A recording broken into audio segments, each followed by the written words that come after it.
Now, a raft of economic and diplomatic sanctions imposed on Mali by its regional bloc, the Economic Community of West African States, or ECOWAS, have begun to bite. Travelers have been left stranded, and people in the country are now scrambling for provisions as the 15 member states in the group announced they were closing all borders with Mali.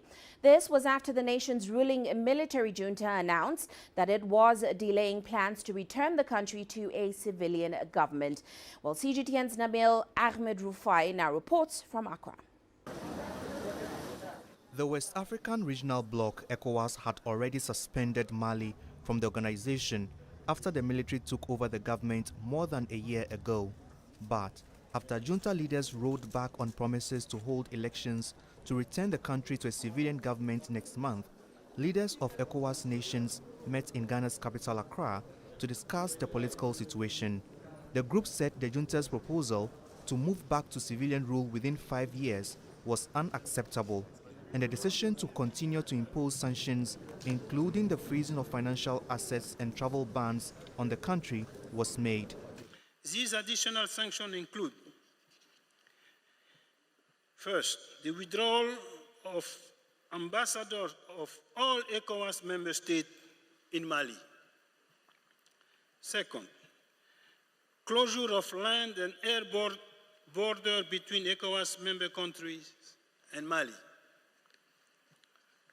Third, suspension of all commercial and financial transactions between ECOWAS member states and Mali. ECOWAS has also frozen Mali's assets in the regional bloc's central and commercial banks and suspended all financial support given to the country.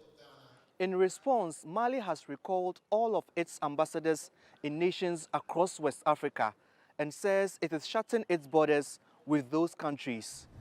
It is unclear the extent ECOWAS sanctions will affect Mali's economy, but some analysts believe it could deepen poverty and insecurity in the country. You don't expect a credible progressive elections to be held in such a state of insecurity. In fact, things are so bad to the extent that the Malian authorities even had to seek the services of Wagner, with some French sources alleging that there are well over 400 of them active in the country, with about 200 based in the town of Segou, not far from Bamako.